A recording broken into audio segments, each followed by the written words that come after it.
you. This meeting is being recorded, and now I can reintroduce myself. I'm Robert Fanuzzi. I'm the interim acting chair of the Environment and Sanitation Committee of Bronx Community Board 8. And this is our November meeting. We meet on the third Wednesday of every month. I would like to now recognize a quorum of this committee. And let's do a quick roll call of committee members present. I'll start with community board members who are present. So could you introduce yourself and raise your hand? Carol Blake. Daniel Rowan. Okay. Now, Deb, you've already identified yourself, but this is not for the purpose of quorum. And Karen, too, has identified herself, but not for the purpose of quorum. So we have a quorum, and this is wonderful. But for the purpose of quorum, I'm going to come back to everybody. So you can dish me. I can dish you right back. Okay, I'm expecting. So I would like to move on to our first order of business. We are approving the minutes of the last official meeting of the E&S committee, which goes way back to May 24th, 2023, which was a joint committee meeting of Parks and Recreation for in which daylighting was on the agenda. Can I have a motion to approve those minutes? Motion to approve. Can I have a second? Okay, all those in favor? Everyone votes? Okay. We have everyone in favor? Yeah. Okay, everyone votes, remember? Okay, great, thank you. Now I'd like to go on to my chair's report, and now I'd like to spend my chair's report introducing and getting to know some wonderful new members of this committee, and also introducing community members. So first, I'd like to start with Carol, and can tell us about yourself and what brings you to E&S. My name is Carol Blake. I've lived in the Kingsbridge Heights area practically all my life. I've lived on Webb Avenue, Sedgwick. I went to Our Lady of Angels church, part of that parish when it was a full parish. Never wanted to leave because the neighborhood is convenient. It's convenient no matter how you see it. You're near the 1, the D, the Metro North trains. And, my concern, of course, is things I see happening in the neighborhood, things I see happening when I drive down to Broadway. My concerns are there, especially with sanitation. I think the love of the Bronx needs to be brought back, and the respect for the Bronx. I feel sometimes, I've seen it, and it hurts my heart to say, adults that litter, things like that bother me. My OCD kicks in. I'm like, why can't you keep it in your car till you get home, or, something like that. So I'm here for that purpose, just to see what we can do to make it easier, better, and educate people. You live here, respect here. Yeah. I also want to add that Carol has helped create a movement to register Kingsbridge Heights as historic place. Yes, my sister with your siblings. Really on it, yes. Yes. So it's really great. Carol started from the audience of land use committees, yeah, and is now sitting here on the committee. So this opportunity is open to everybody here that we're looking at. Thank you. We're really happy you're here. Thank you. All right, now Daniel, can you introduce yourself? New community board member? Yeah, this is my first year on the community board. I've lived in Marble Hill now like 1 year, or a year and really? A couple months. I moved like last summer. And so now I feel like from Brooklyn, where someone eyed them. No, you talk. Okay. Where I was always renting, but now I feel like I'm not going anywhere. I want to be like more involved, clean up the whole thing. I mean, I feel like as you say, with education, I want more, like clean up after your dog. Please clean up after your expletive dog. Clean up after yourself and your dog. Because as bad as that is everywhere, it's like, I don't know if it's the property owners aren't cleaning up as quickly, or just people like totally don't care, or they're letting their kids walk the dog and they don't know what to do, or they don't want to deal with it. Things like that. And the littering, things or just like,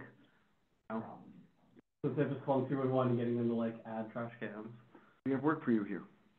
Really glad you're here. I'd like to introduce you to two very special people First, Mr. Rob Spolter, who is a longtime community member of the E&S committee. See, Rob, I didn't forget you. Okay, over 30 years on this committee. That's incredible. Okay. Make sure everybody hears that. 30 years, everybody, Rob Spolter has served on this committee. I agree with everything that the previous two people said, because that's one of the things that drives me absolutely crazy. Graffiti, you know, people open their car doors and just throw the stuff out, and it's like, what is wrong with you? Yeah. So, keep fighting, you know, and maybe they'll eventually catch on, you know. Right. But it wouldn't be E&S without you. And a very special person, this young lady to his right. Would you introduce yourself? Hi, Laura Spolter. I've also been a member of E&S for many, many years. Former chair, former vice chair, and graffiti, garbage dumping, flooding, the environmental impacts of development and construction. It all drives me crazy, so this is a very good committee. And I thank Bob for taking the lead here this year. Thank you, former chair. And so, Karen, you introduced yourself last week. Can you briefly do that again for our two new committee board members? Hi, everybody. I'm Karen Argenti, and I'm very interested in everything about water. That's me. And so rainwater, stormwater, dirty water. Oh, there's a new person wanting to come in. And obviously I grew up by the Drum Park Reservoir. And before that, I grew up off of Aqueduct Avenue down by the Sedgwick Housing Projects. Karen.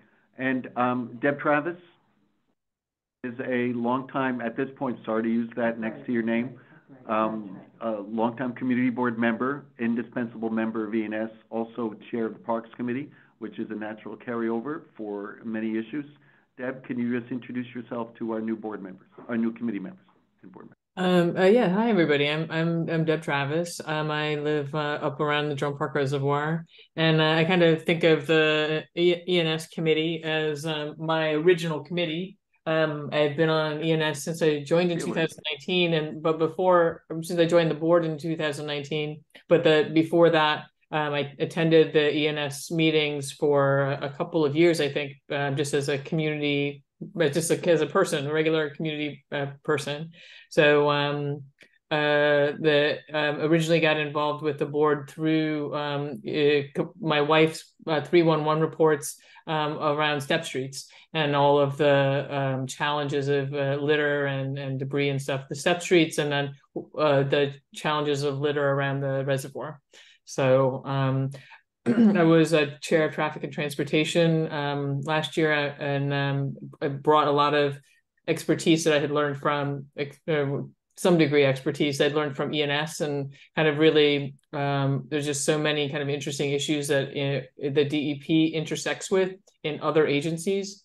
And so I think this committee is just there's a lot of really interesting work that DEP and sanitation do, from composting to all the water runoff in streets and parks, and now daylighting of Tippett's Brook. So yeah, so we're all in the right place. This is a great committee. Thank you. Did I miss anybody in the audience? Yes. Karen's going to get her introduction in a minute. Yes. So I'm Robert Panuzzi, former chair of Community Board 8, and several tours of chair of E&S, Economic Development, anything else. And one of the defining parts of my civic contributions was getting to know the impact of the Croton Filtration Monitoring Committee, meeting great neighborhood advocates in Kingsbridge Heights, and lived for many years in Kingsbridge, but also the impact of our clean water and our land use to protect clean water. Karen and I are also board members of a Bronx-wide environmental organization and work hard on green development. So everybody, that is my chair's report, and I just wanted to make this an introduction. There's now a space in the agenda for community environmental news. I just want to check if Jody Colon is here. If she's not, I can do that for her. Okay, so on behalf of Jody, I'll just announce that there's a leaf crunch this Saturday from, I believe, from 9 to noon. The Friends of Spite and Dibble is sponsoring this. It's one of the greatest opportunities to create compost. Jody Colon has resisted offers to become a member of this committee, but she's probably single-handedly responsible for more compost education in the borough of the Bronx than anybody, and she started right here in our neighborhood. So please show up and help Jody and Friends of Spite and Dibble on Saturday. I'm going to move on to our agenda now, which is flooding and local construction issues. And we are in the midst of a construction boom, unfortunately, or fortunately, depending on if you care about environmental impacts. And I wanted to first say that we will take 2 projects today. One of them is 2 properties that are joined according to an application, 306 West 232nd Street and 3133 Tibbet Avenue. Can I see a show of hands of people who are from that neighborhood to speak about this issue? Raise your hand, and can we unmute those people? Kelly's here? Okay. Anita? Yeah. Okay. Can, the number that just called in, that phone number? So Karen, are you unmuting? Yeah. What? Okay. All right, Okay. you know, they have to unmute themselves. Daniel's unmuting. Yeah, they're all. So if you're here for Kingsbridge, we're going to unmute you. Okay. And after we talk about Kingsbridge, we're going to talk about 6011 Riverdale Avenue, and that includes runoff issues from SAR and possibly from other sources as well. So I just want to say that the Tibbet Avenue and 232nd construction is one of the most important issues we're going to face.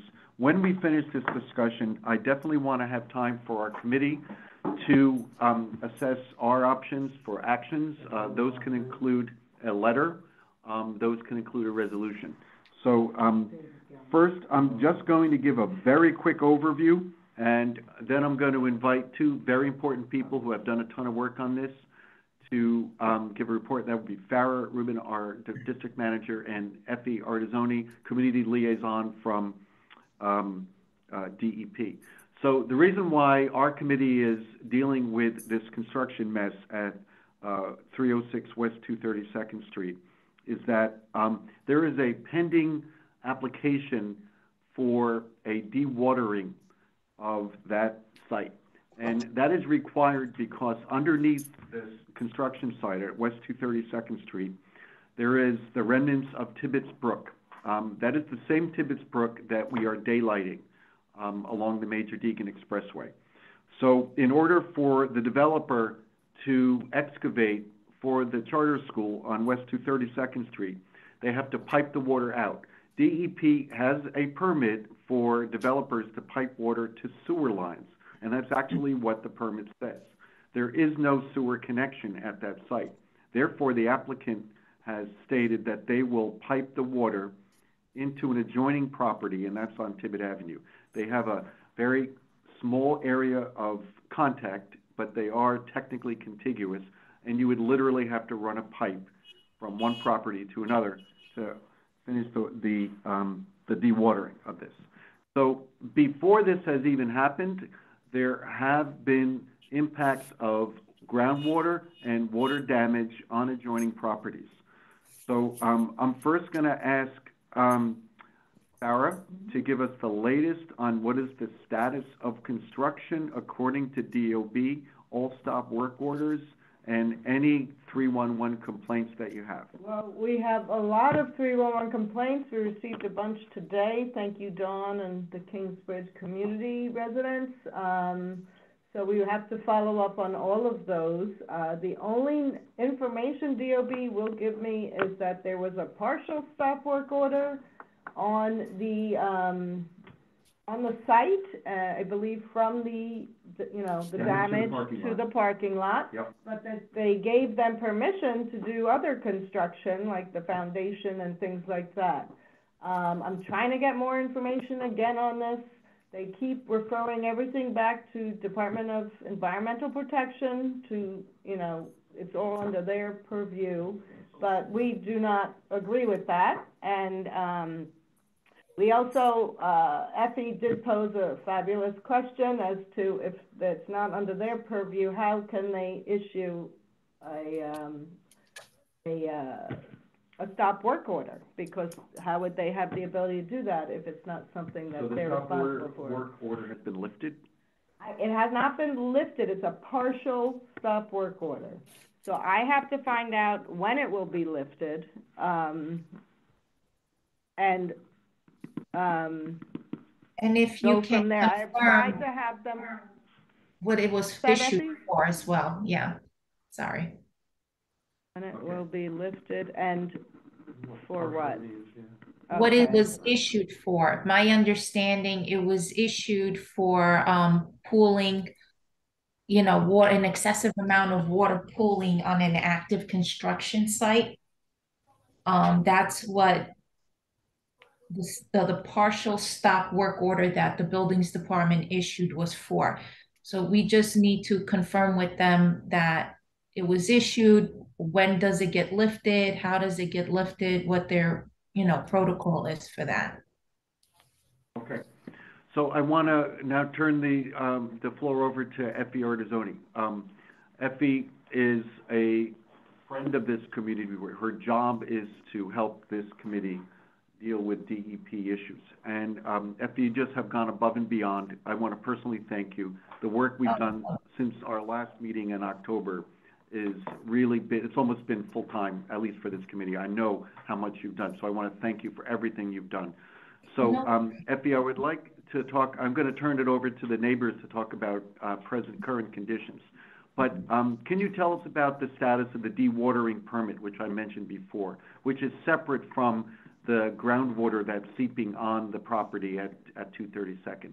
Am I to understand that that is not approved yet by DEP, but still pending? Correct. It's still pending. The reason it's still pending is, so the applicant, I responded to a lot of the questions that were follow-ups from the last meeting. And I checked with our dewatering unit and everybody else about them. So at some point, make sure you can review them. You know, they did self-certification. But the reason that the permit is pending from DEP has to do with ownership. The question about the ownership of the both of the lots. We were told that the ownership entities are not exactly the same in Acris for the two properties. They're like separate real estate LLCs. But the same client controls both of them. We asked for specific documentation proving that, and that's where it's pending. So, and I also sent today, earlier this morning, I sent the drawing that their engineer submitted for the dewatering setup. So I'm not sure if anybody had time to review it, but you can look at that as well. Okay. Effie, thank you. I did read that about the inquiry about the property, and everybody, that came up. Do look at the minutes of last meeting on October 30th, where we really did bring up the fact that there are two separate entities, but on the application, they are listed as the same owner. So, Effie, thanks for taking that really seriously. And we also wanted to know whether there's any chance that this could exceed the 5,000 square foot required for stormwater prevention, given that it could be the same owner in basically two construction sites more than 5,000 feet. So I was told no. So 3133 Tibbet has a building on it and it's less than 5,000 square feet. 503 West 259, that is the other one, correct? Sorry. No, let's hold off on that one. Yeah, we want to just talk about the Tibbet, 3133 Tibbet Avenue. Right, it's less than 5,000. Yeah, that's the construction site, 306 West, and they're joining each other. Yeah, but together I thought they were over 5,000. Yes, they are. Okay, So if they are the same owner, would they qualify or require a stormwater prevention plan? You have to be above 5,000 square feet of construction area to qualify for Right, construction. that's the for stormwater threshold. prevention. Yeah, so we really want a stormwater prevention plan because they've already demonstrated the need for it if they can't maintain the integrity of the site, if there's water damage right now. So that's one thing we definitely we want to strive for. All right, so I'd like to hear just clarification, anything, because I want to hear from the residents. Yes, Rob? Okay, I think they would have to merge those lots to be considered the same. Yeah. Haven't merged them through zoning, then it probably wouldn't apply. Because even if they merged for tax lots, I don't think it would apply. Oh, okay. I think it would have to be zoning, but. Effie, do you hear that? Yes. Rob is saying at the zoning level, they may have to be merged into one lot rather than, yeah, that probably is the case. Thanks, Rob, that's good. Just All right, just I wanna hear realize from- when it comes to zoning, I think you need to, confirm and verify with the buildings department on that. Okay. So two things I wanted to bring up. One is that, thanks to Farah, I believe our Tibbet Towers and, is it Corley Gardens? At 315, that's impacted? Okay. Anita, are Anita and Kelly, you are both from 315 West 232nd? Yeah, that's it. Yes, that's the Edwardian. Okay. That's what? The Edwardian? I'm so sorry. Yeah, that's my old neighborhood. I'm so sorry. I got that wrong. Okay. All right. So how does this jive with what's happening? Tell us what's happening from your side right now. Do you see new construction? Do you see, have you made other, we just heard you made other permits, other complaints? Last night at 9 o'clock at night, they were delivering construction equipment. So the noise and lights going off and from my side woke us up. Okay, so they have resumed construction. That answers one question, right? For the whatever the partial applies to. Are your buildings continuing to see water damage or water seepage of any kind? When it rains, yes. Is anyone here from Tibbet Towers? Yes. I am. Yeah, Okay, let's get a Tibbet Towers report. And I think Vanessa, is Vanessa here? She's a board member. Yeah, Vanessa. So Vanessa is a board member of Tibbet Towers. Who else do we have from Tibbet Towers? George. Dawn. I'm sorry. George, Dawn. Okay. George and Dawn. Right. Yes. Okay. Hi, Dawn. I'm a board member Let's too. hear a Tibbet Towers report. Yeah, and I'm Barbara Fasciani. I'm president of the board. Hello, Barbara. It's been a long time. Hi, Rod. It has been. Yes. I'm a former colleague of Barbara on the board of Tibbet Towers. So what can I say? This is important to me and important to you. So what's going on right now? Well, we've heard about the damage in our last meeting. Are there any new developments we should know about? There's a couple of new developments, but let me just start by saying the water was apparent from the first time that we were able to view the construction.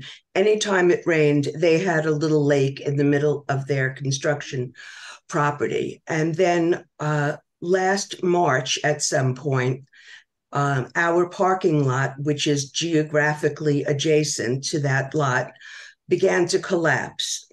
And there is obviously a connection either between the water damage, the water table, or the way that they set their foundation, because we have lost 11 parking spots. It's going to be a long time until we can use that area of that parking lot again. And we are involved in a litigation to stop the project and to ensure that it's not going to cause damage to anybody else. And the water is the main issue, and I understand that, but there are so many environmental issues that are involved with putting a school on that corner. And there are safety issues that have not been addressed. The adjacent to the property is our parking lot. It's an active lot with cars coming in and out at the same time that children will be coming in and out. That's going to present a problem. It's a very narrow street. And then if they get if they obtain the ability to construct at 3133 Tibbet, that is adjacent to our other parking lot. So no matter which way you go, there are cars coming and going. There is horrendous traffic in the morning. It's a disaster waiting to happen. Anytime it rains, we look for a flood. And when it rains really hard, our parking lot floods, our basement floods, and our elevator shafts flood. It's happened 3 times this year. It's been an ongoing issue. I'm in the building 45 years. It has flooded many other times. It's the nature of where this building sits. And there are a lot of concerns about having a construction of any size adjacent to this, because obviously the foundation is at risk of being damaged no matter what's built there. So I've been involved with this Kingsbridge group from last January. I spoke at a couple of community board meetings, and we are here to fight this all the way as far as we can possibly take it. Thank you. Barbara. Any other spokespeople for Tibbet Towers? Barbara, that's very well stated, and thank you. Robert, hi, how are you? Yep. Hi. I remember you from the old days too. I just have a question about this. They come in this building at approximately like 4,999 square feet, so they don't have to go through these water study issues. Doesn't that in itself raise a red flag? I mean, that they come in like one square foot short of having to comply to a higher order, should I say? I mean, that in itself raises a red flag. Effie, have you been able to document independently the lot size? How would DEP do that? I think it's also based on the information from the buildings department, from ACRIS. That's why I'm not sure if buildings, if you've had the opportunity to ask these questions of the buildings department as well. I don't have any other information on that particular subject, yeah. Okay, yeah, thank you, Effie. So I have 2 other hands on the upper left. So Francis has her hands raised, and this is about Tibbet Avenue, correct? Yes, this is Frances Ariska. I live at Corlear Gardens for over 40 years. Yes. And I did speak up when we had about the safe. I'm more about the water, yes, and about the safety, because we're in Tibbetts Brook, obviously. Many years ago, when we had, what was that? It was an amusement park, and then they built Co-op City. I worked at the bank there, and people would come in and had floods on the 2nd and 3rd floor in Co-op City. And we don't need to repeat that issue here with Corlear Gardens, with LaGuardia, and with the other building, because if they start touching something, we're going to get damage.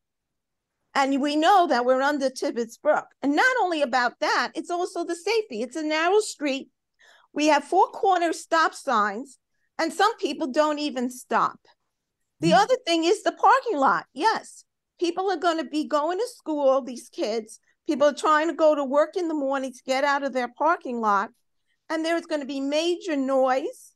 And you don't know, you're asking for an accident to happen.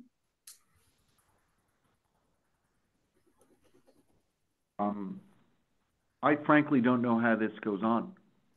If you don't dewater, the water will continue to pool and hurt everybody and collapse the upper parking lot at Tibbet Towers.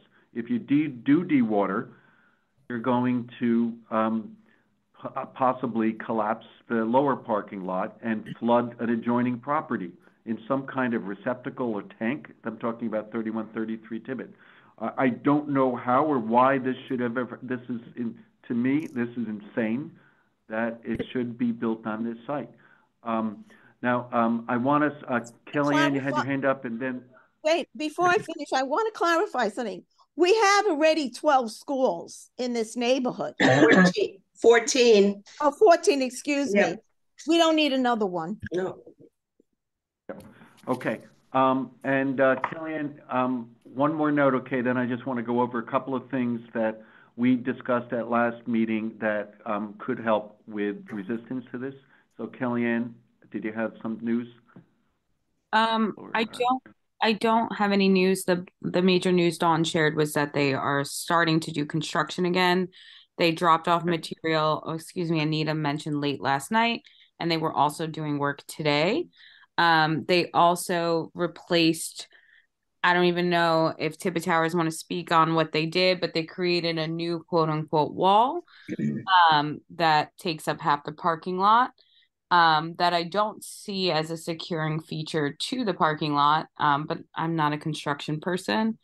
A follow-up question I have would be, can they put a tank in a private home that's allotted to be a private home for construction purposes? And I understand that's a zoning issue, but as part of a dewatering plan, can they put water in a private home?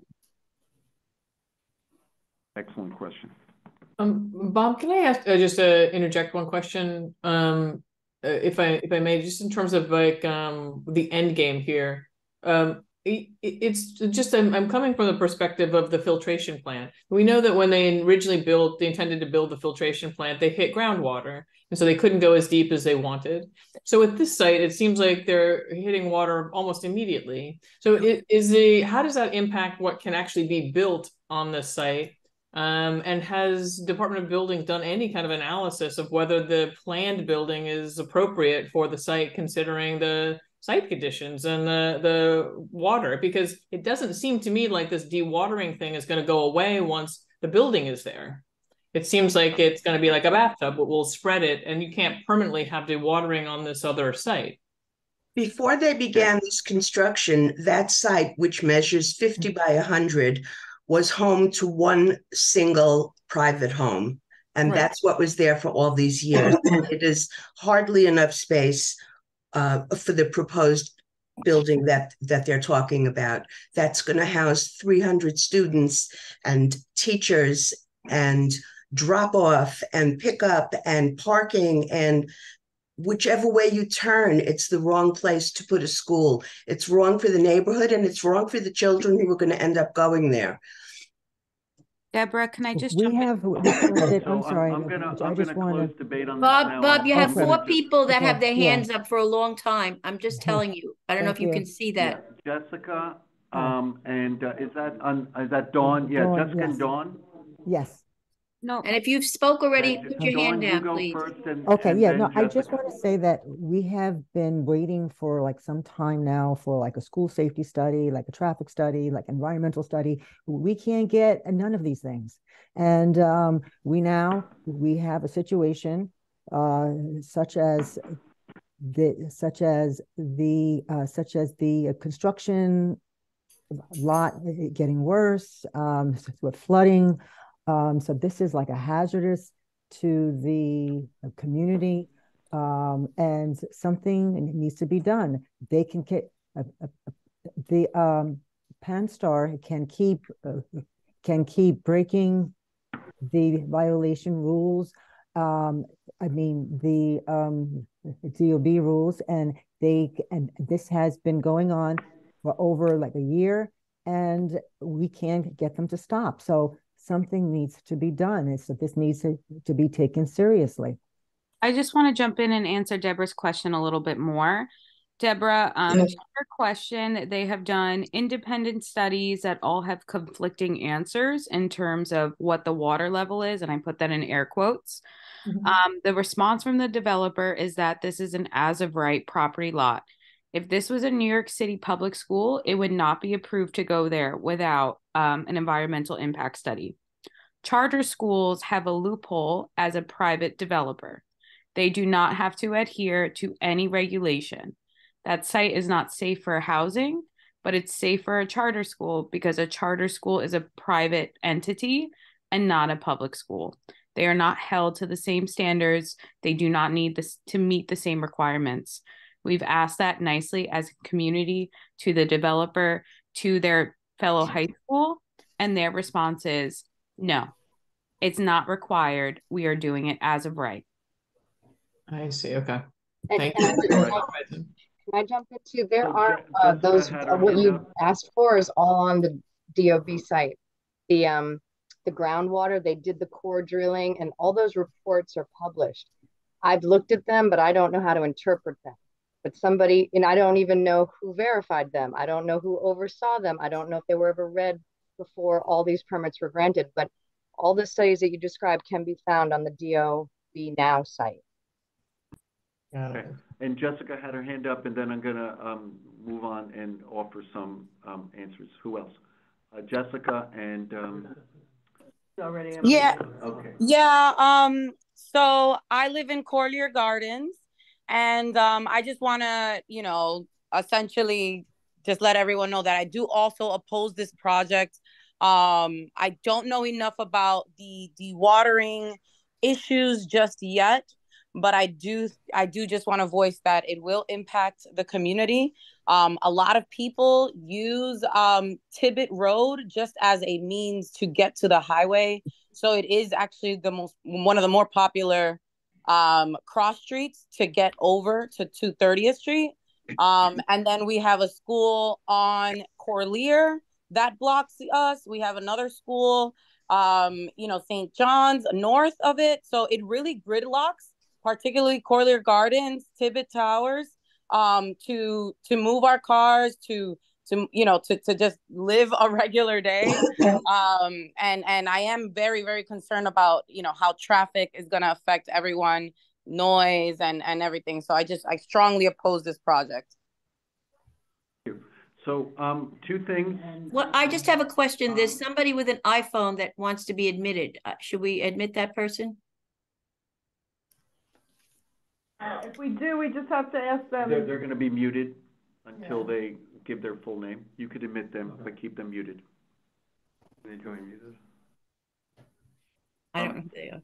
The newcomer to the meeting, you must state your first and last name, rename yourself. So, I would like just to recognize, the assemblyman, and are there any other elected official representatives here? Could you just raise your hand so we can unmute you? And Terry Cole. Okay.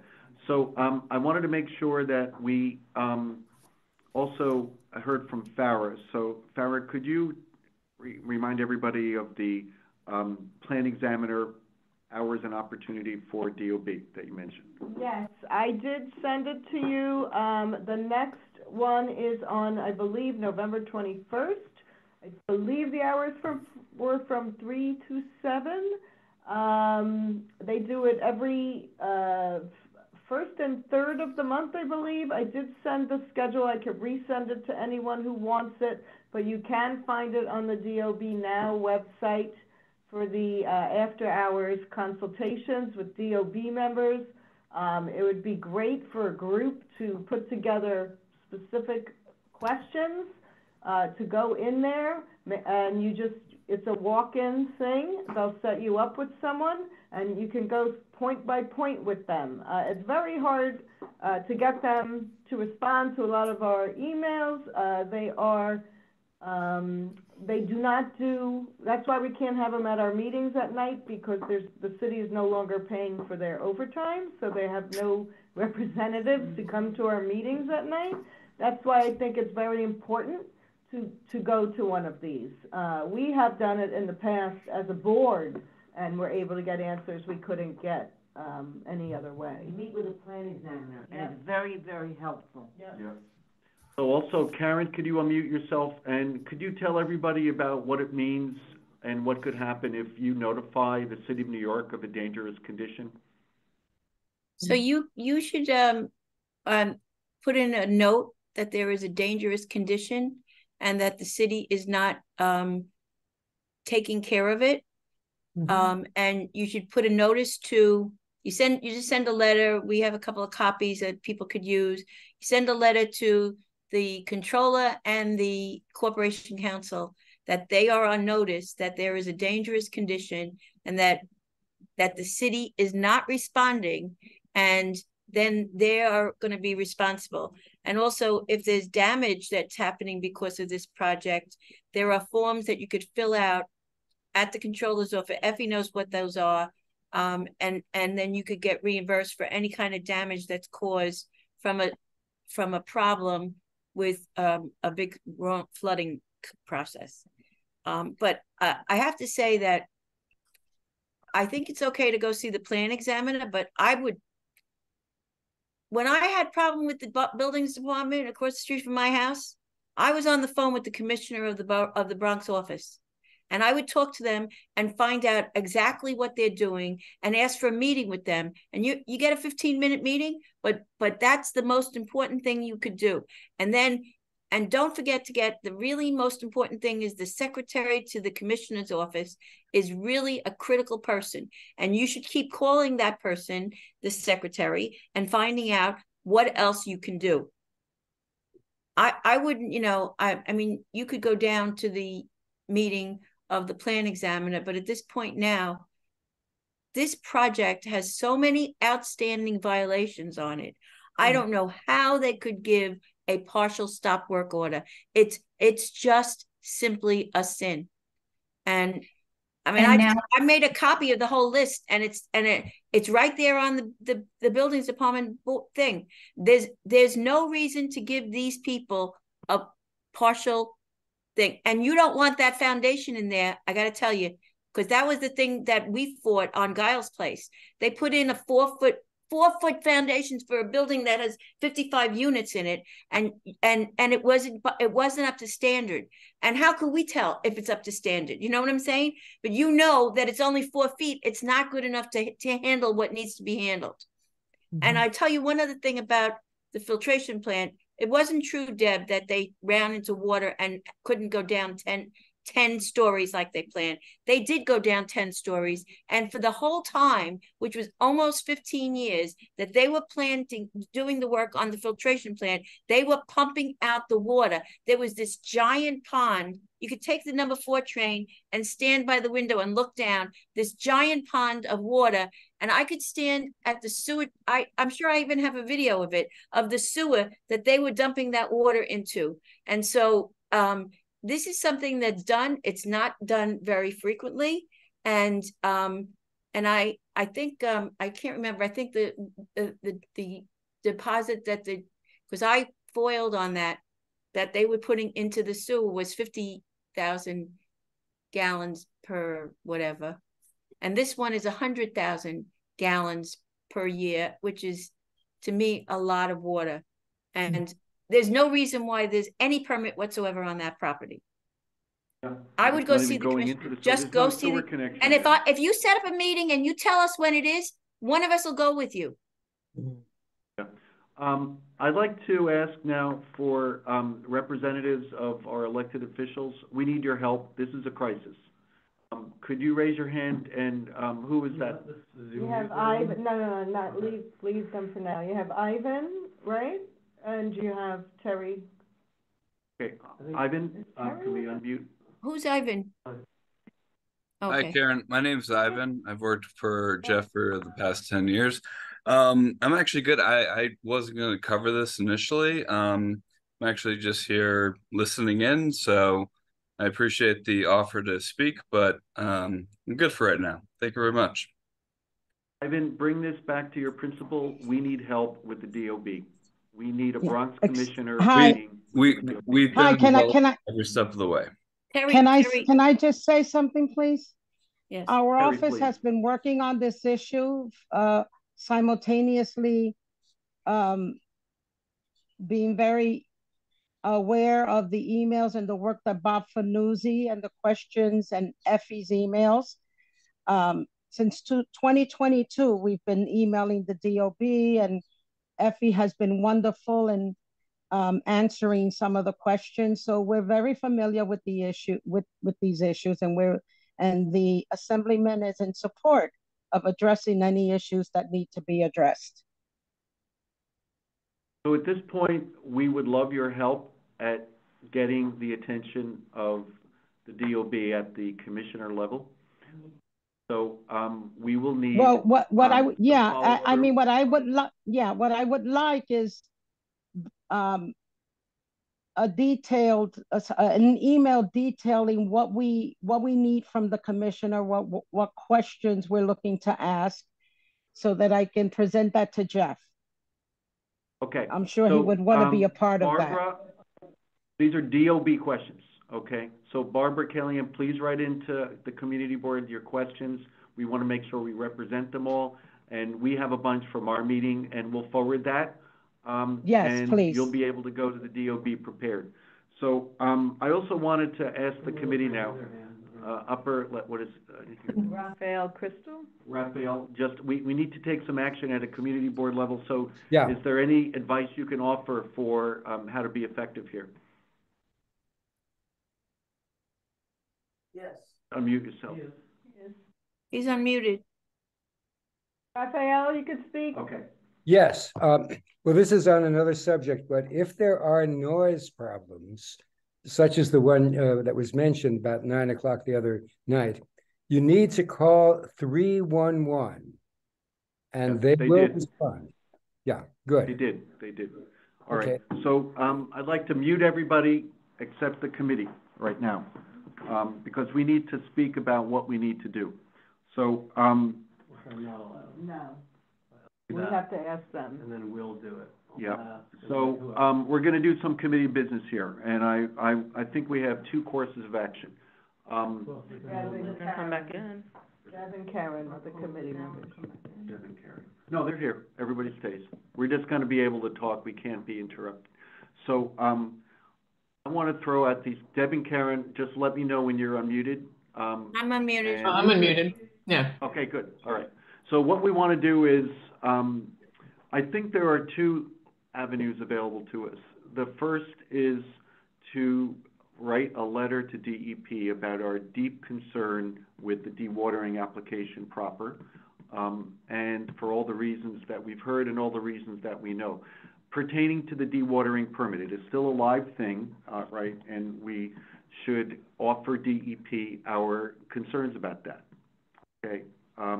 But I think there's a bigger issue here that I think the Board of Community Board 8 needs to weigh in, and therefore a resolution is called for about objecting to everything about this construction. There's more than the dewatering permit here, is what I'm saying. And I think this is an opportunity for us as a committee to pass a resolution that the board would be able to approve in December about a total stop work order on every aspect of construction, and a revisiting of all the decisions that came to allow this ridiculous, unsafe construction to proceed. I would just want to hear about your opinions as committee members of those two options. One is a little bit more focused on the dewatering, direct to DEP, and the other is to everybody to say, stop this now, it's unsafe for our neighborhood. Okay, I have the first one. I would like to put in a resolution. Wait, well, hold on. So, Karen, Rob had his hand up, so go ahead, I'm Rob. sorry. I think you need to get the definitive answers from DOB, whether you have to actually go down there or be really nice to the woman who answers the phone, because if you yell at them, then your note goes in the round file. And, but if you can get any information from DOB that you could say, this is what it is. I mean, right now, you're saying DOB shouldn't have done this, but you don't know whether the two lots are merged, and you don't know a lot of these, facts about what's happening in terms of the DOB.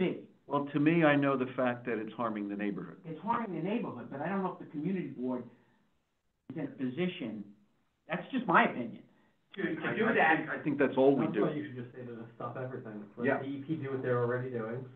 They already know it. They don't need to hear it again. Well, they should hear from us. DEP should hear from us that we don't want to No, they need to. The FE needs, this is what you do, is make sure FE's bosses and bosses hear it from the top. And this would be a letter that I would write as committee chair with the chair of the board, asking to dewater. Julie's on this, she is. Is Julie here? Yeah. Okay, good. I want to recognize the chair of committee board 8, Julie. Can I speak? Please, Karen, go ahead. Okay, I would like to send a letter or a resolution to the DEP to explain to the DEP that this property is 50 by 100. And I don't really know this for sure because I didn't look at the building site plan. Maybe somebody has looked at the building site plan. The building site plan is 4,900 and blah, blah, blah. Somebody tell us what that number is and reference it. And they still have to get onto the property.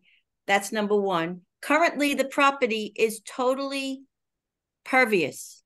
There is no structure on that property.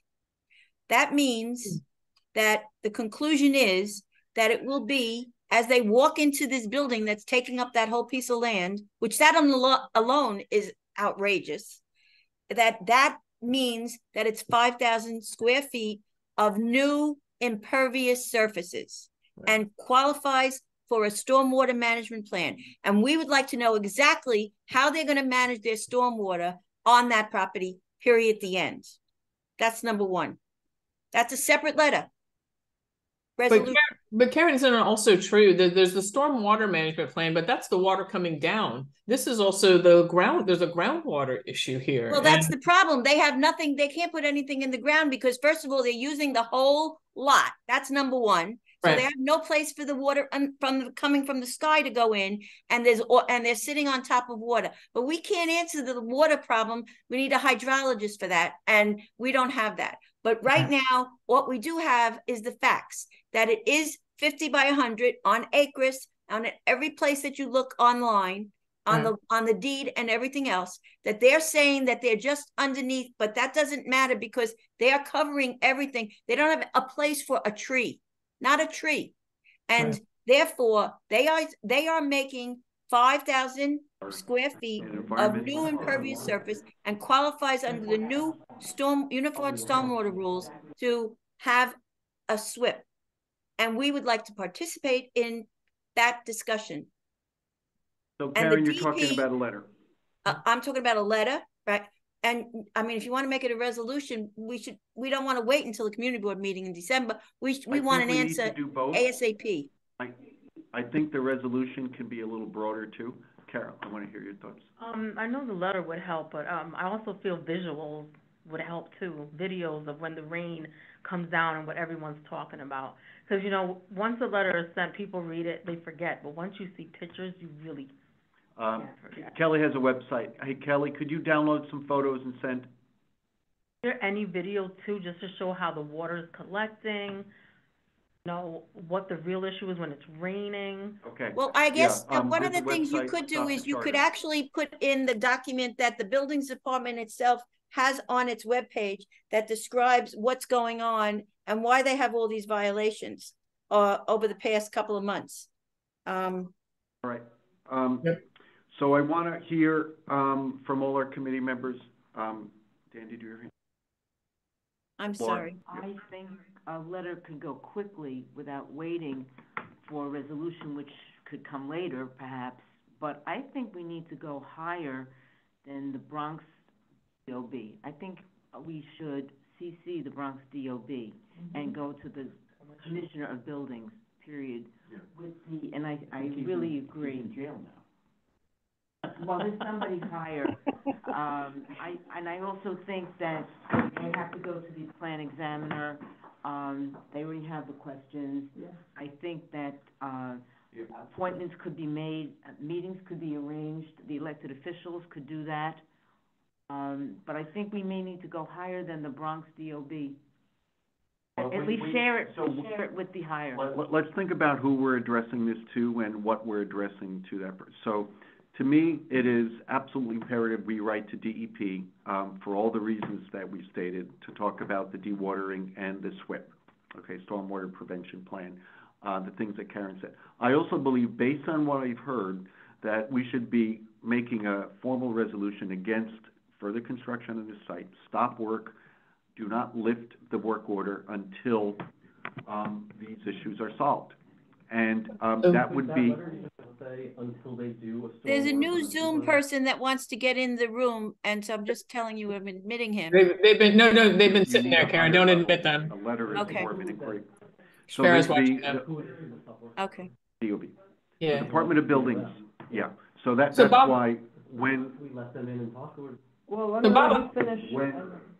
I'm proposing that we pass a resolution asking for immediate stop work order, okay? And that goes to DOB. We'll tell them that we're seeking this, but also that we act as a board and say this is an dangerous condition for our neighbors, unsustainable for our neighborhood. We will also add in this resolution that it invites unbelievable amounts of construction as of right for, Kelly, the things you said that have escaped all kinds of inquiry for what makes a school possible and sustainable, because it's a private charter, and this should not proceed. So I would like to make that resolution. But Bob, I just suggest maybe a middle ground. I think that certainly the dewatering and sending a letter to DEP opposed to the dewatering permit 100% makes sense. And I think also to Laura's suggestion of going right to the top and sending a letter to DOB for the city with the hazards and putting them on notice that there are hazards because of this and then all of that, that makes sense. I think the resolution, however, would be more powerful if we follow what Rob is suggesting and get all the facts first and kind of understand what is happening here, because there's a bigger issue of just stormwater management and people trying to get around it, that I think if we can really get all the details and fact find, then we can put it in a way that the rest of the board can understand. I think and summarize and really get to the nut of what we want to stop more strategically, more policy wise, Deb, I think we have I actually feel we have the information. The information is that it's hurting people. It's hurting our neighbors. Okay. And I don't want to think for DOB. They've created a hazardous condition that they're responsible for, and they need to address it. Okay. And it's their job. It's not our job to outsmart them. It's their job to stop doing things that are wrong. So I would like to, I will do that. I will go to the top, and I will make sure the Department of Buildings Commissioner hears about this issue.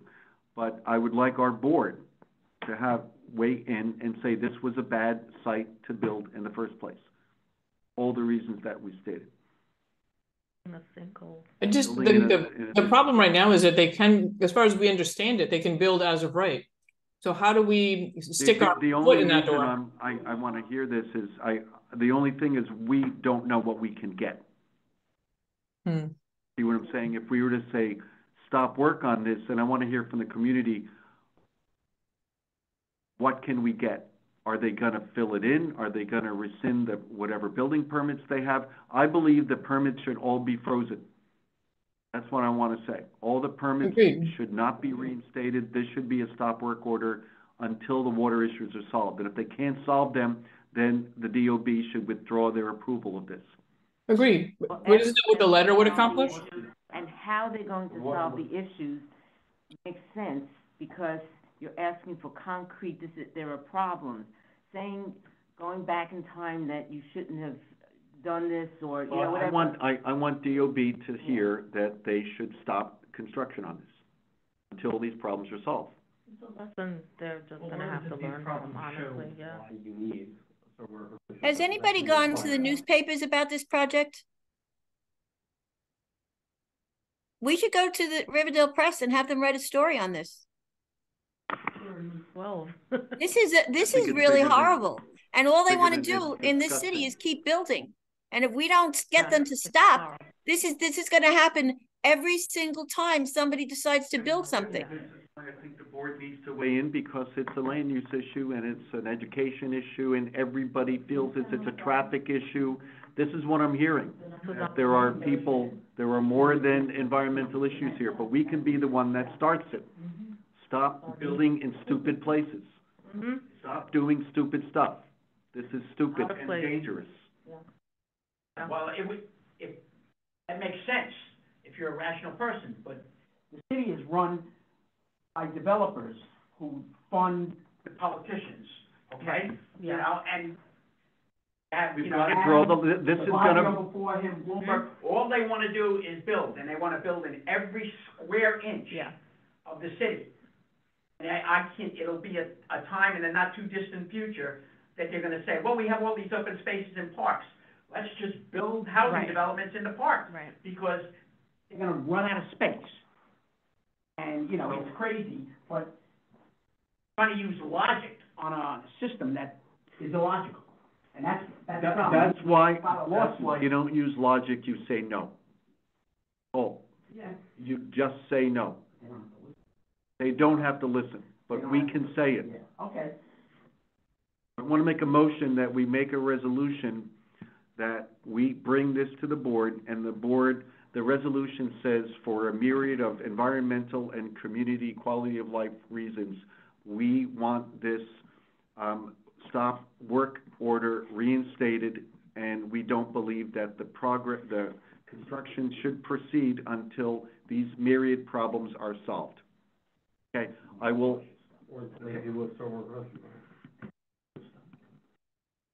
So I'm making a motion. Is it a full stop work order? Because you're saying you want to reinstate it. No, and it should not be reinstated until all these issues have been addressed to the satisfaction of the community. That's a resolution. Do I have a second? Yeah. Okay. All those in favor of that resolution?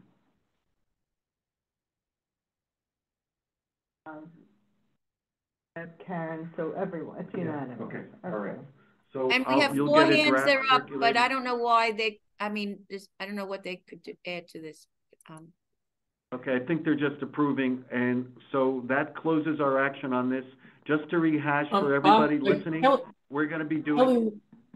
Kellyanne has had her hand up a couple of times, and as part of the conversation. I don't know if you want to let these folks finish what they were going to say. I just want to rehash what we've done and then open it up, because we've committed to doing 3 things.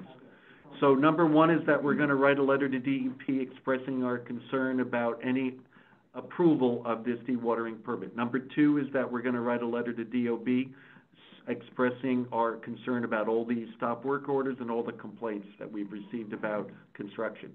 Number 3, we're going to pass this resolution, and committee members will get a draft of it. This will be presented at the board. So I'm going to, Kellyanne, we have one other site to do a deep dive, so to speak. Is there further commentary on this or on what we've done? Just commentary of what we've done.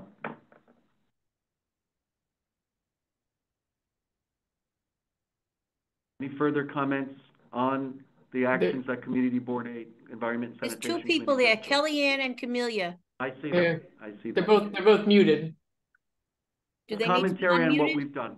Do you want me We're to not unmute starting them? the conversation. Yes, over. hi Karen, thank you for unmuting me.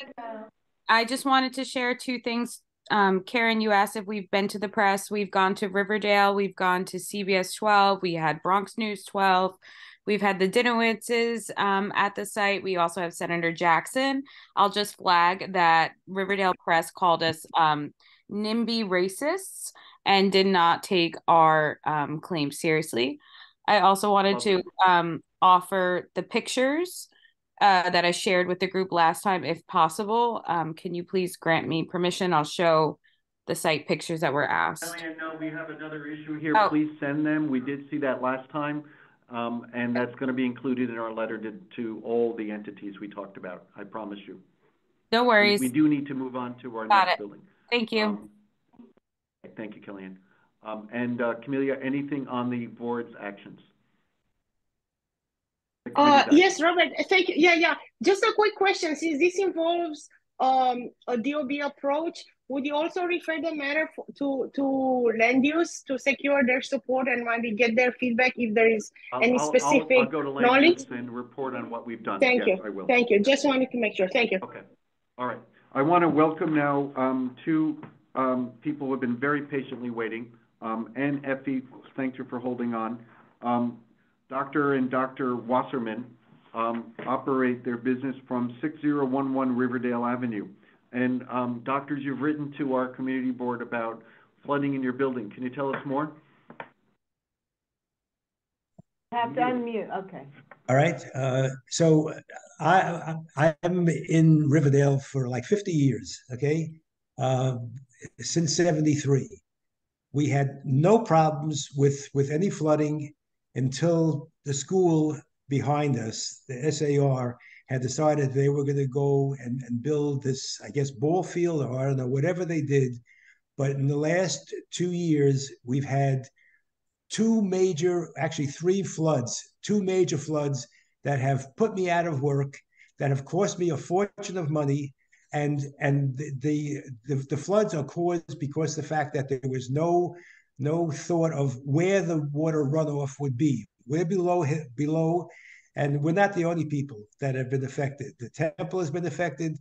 All the neighbors in that immediate area have had the runoff from that school because the fact that there's been never any thought process in what happens from your neighbor when the water has to go someplace, and we're down below it.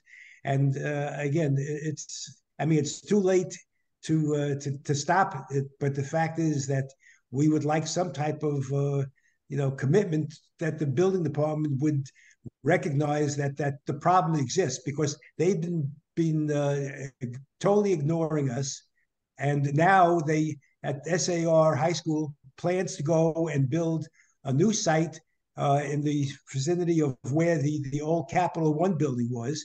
And I don't know what they plan to do there, but you, as the building, as our representative, I would like for you to go and not to let them build further on the Capital One building site if they haven't resolved the problems that they've created for everybody else on that block north of Capital One.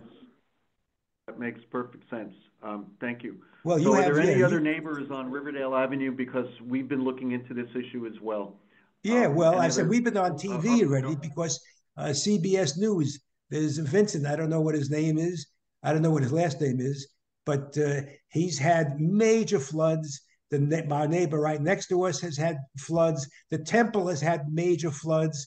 Dr. Morrow's had major floods. I mean, all of these people that are down below the school have had major problems. I mean, we're trying to run a business. I said, I've been in there for 50 years, and we never had a problem. In the last 2 years, we had two major floods. It cost us fortune of money to go. And I'm saying, if I didn't own the building, I would have moved a long time ago. I can't make a living if I'm playing catch up by rebuilding my equipment every 2 years. Okay. So, Doctor, is there any correspondence between you and your tenants and the school? We don't have tenants. The building is owned by myself and my nephew, and the school we've called 311. And there's numerous over the years. We've had numerous complaints that were filed with them, and they didn't show up. You wanted them to show up at the previous meeting a month or two ago. They never even bothered showing up. So you know who you're dealing with. We're just little people. We have no clout at all, and something should be done to go and help the little people that are downhill of this school. I mean, you're not allowed to go. I just want to give you one update. What's that? On this. Oh, go ahead. Well, what I was saying is that I mean, I know that the common sense says you're not allowed to go and empty your water on your neighbor's property, and this is what's been happening. And I said, it's actually a buildings department requirement that you monitor and maintain water on your own property. But there is one update that I was given recently. There is a violation issued to them that they have to go to court for. So, we can't issue new violations or new inspections till that's resolved, specifically for cracks in the wall and leakage into the flooding that's coming onto your property. Yeah, there's major cracks in the wall. I'm sorry, there's major cracks in the wall. There's foliage growing out of the cracks in the wall. There and I walked the property with the an engineer from the building department, and he says, "Oh, those little tags that are there, they're showing us where the cracks are." Well, now there are a lot more cracks, and there's vegetation growing between the seams of these blocks that are supposedly holding up that wall. During the time that they were doing the construction, I took out flood insurance because I was afraid that we would have a mudslide in my building. After they said, oh, the retaining wall would be fine. So I got rid of the flood insurance at that point. Big mistake. But it just doesn't seem to be a fair game that they're allowed to do what they want and just create a problem for their neighbors below them. Yeah. Because you've contacted Department of Buildings, you may be interested in the recourse that Karen Argenti mentioned before about a notice of dangerous condition, because the city has been notified of a dangerous condition and hasn't rectified it. So that we have models for that. Karen, I'll send that same model to you, Dr. Wasserman, and we'll get your email. You should definitely be contacting the city of New York and notifying them of their liability. Now,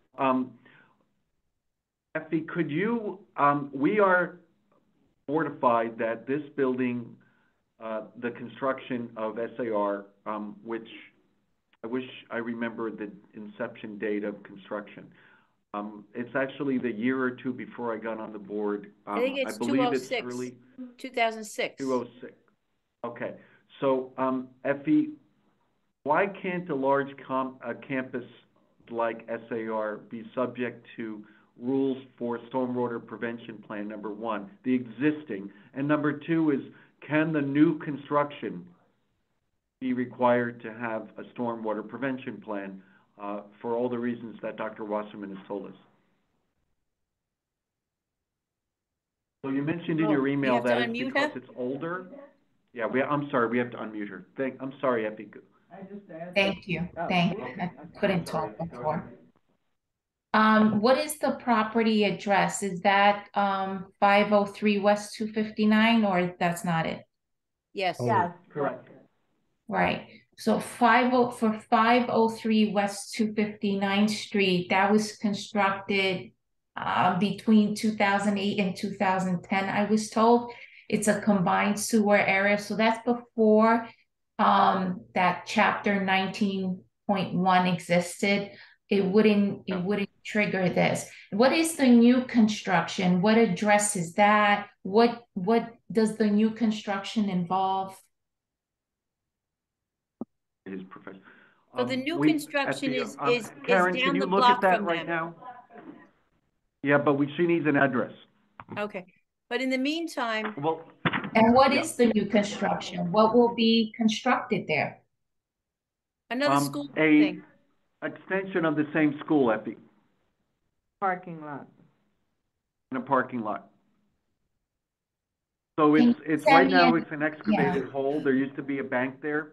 It's right next to the post office on North Riverdale, along Riverdale Avenue. They'll be flooded too. Now, what are you requesting? Are you talking about the stormwater pollution prevention plan? Which one are you talking about for this location? Stormwater prevention plan for the new construction. Right. So it would. Right. So the requirements, I believe, are it would need to have been pervious for at least 5 years. Right. The 5,000 square foot threshold is for projects that create new impervious surface only. Because there was a bank there with a parking lot. Yeah. That's a giant loophole. Giant loophole. Do me a favor. I sent the link. I don't know if you got a chance because I sent a very lengthy email yesterday and some more information today. If you got a chance to look at that link that I sent, which has all the requirements for, for that stormwater pollution prevention plan, how it's so managed, you're saying that and everything. I read yesterday's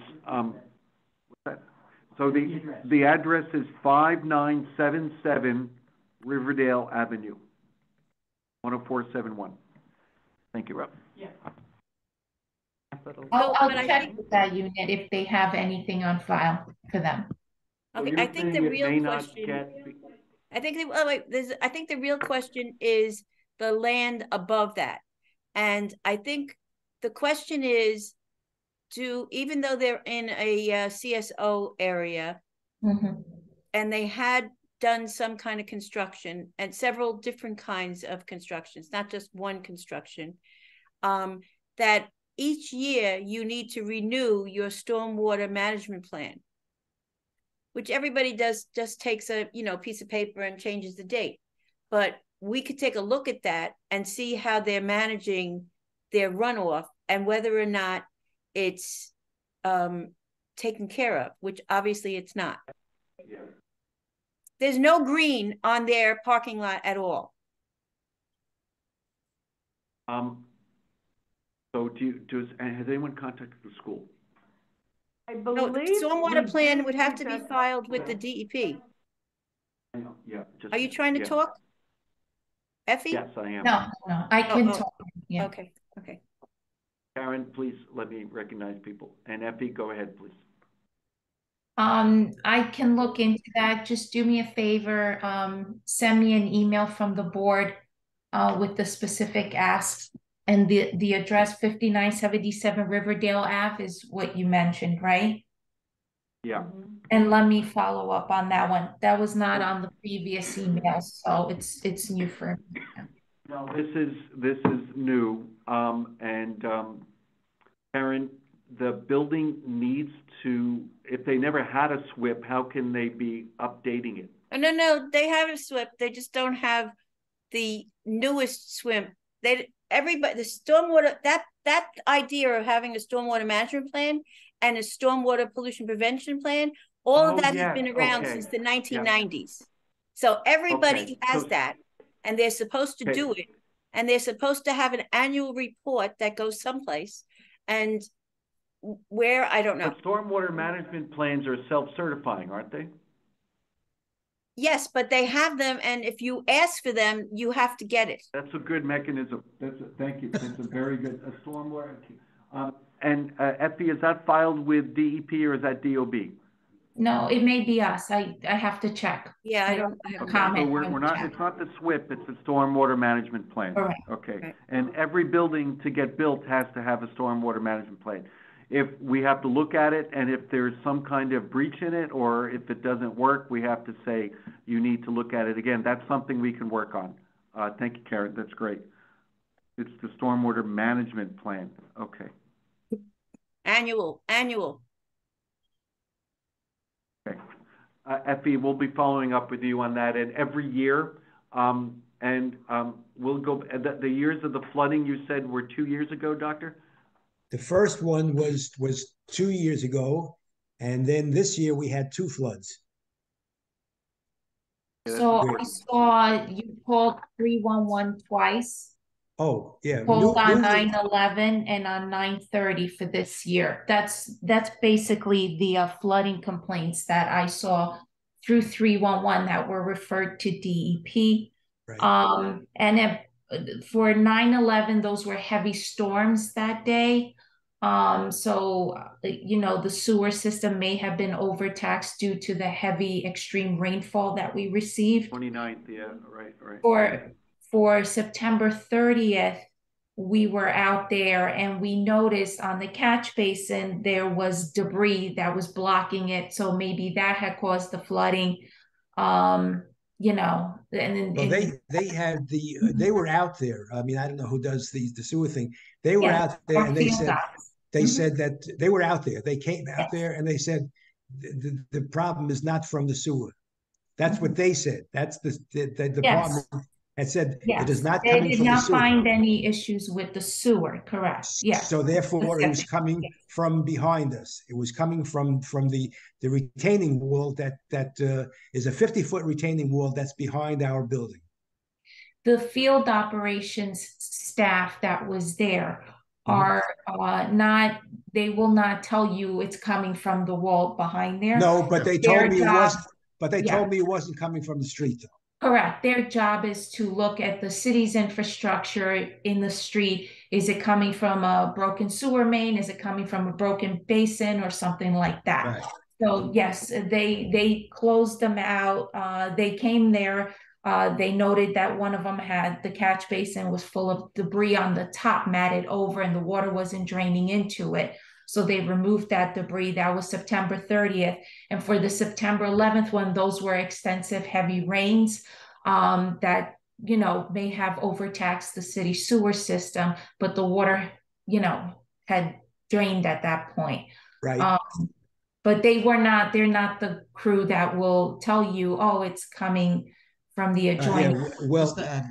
We've hired engineers, three individual engineers, and within a minute, they took a look at that retaining wall and said, this is nowhere near what code would regulate. There's no catch So basin. is that the reason, Farah, that the buildings department issued a violation? Is this the location that buildings gave the violation for, right? Yep, for the retaining wall, exactly. Yep. That's something Right. buildings department would issue a violation for, not DEP. And Do that's. you have a copy of those reports from the engineers? No, I don't have a copy. Are they your private engineers? You hired them? Yes, and It's they good idea to came. get that. Yeah, it would be a good idea to get that. And there's we will that send you that both. involves a big fee if they're going to light it up for those purposes. And I'm spending my money fixing my office and waterproofing it. For me to spend thousands of dollars, I mean, yeah, okay. I just All right. I'm not going to be able to do that. We are going to send you this legal notice that's at your disposal to complain. The Right. notice of dangerous condition referring to everything happening, not only the retaining wall, but the flooding. And Effie, we'll follow up with you, and we should also make it known to the school that we've received inquiries about their property on this. And we should make a note, we'll write a letter to SAR, and we should definitely urge a meeting with you to talk about things they can do to take care of their water. And there are changes in their buildings, in their property they can make that will infiltrate or detain the water. And there are many, many fixes for this. We just need to get them to the table. And we're also going to have their stormwater management plan in front of us when we have that conversation. So we'll help make that meeting happen. Right, Harold, I appreciate all of your help. I mean, and we're desperate. Okay, thank you very much for your time. We hear you. We want to say that we hear all of you, and I want to thank everybody for bringing these local construction issues. I just want to say that flooding and water management is one of the biggest concerns that anyone should have when they address a prospect of new construction.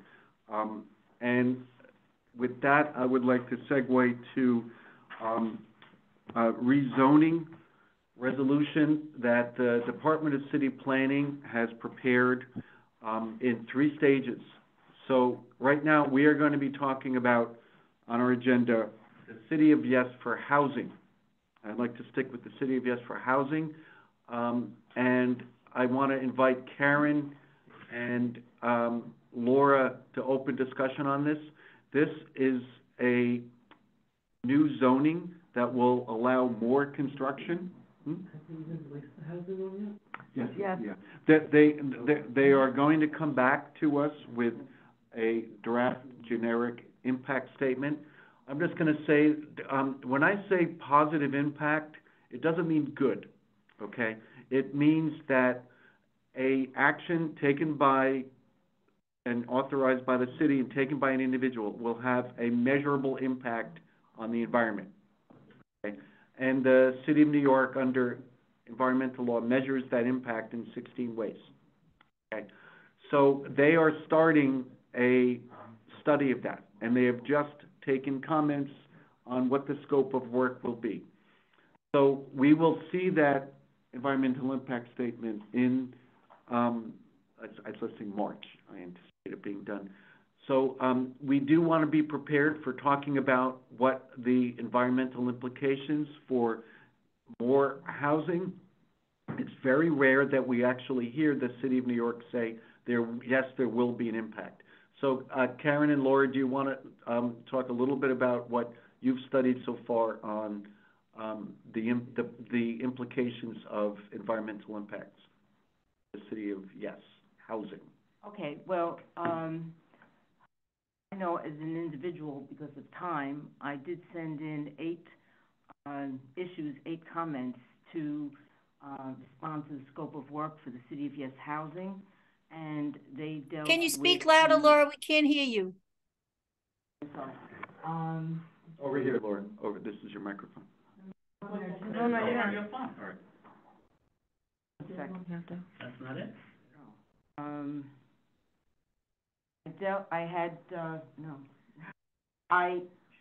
I know Karen sent in comments. It was very short notice.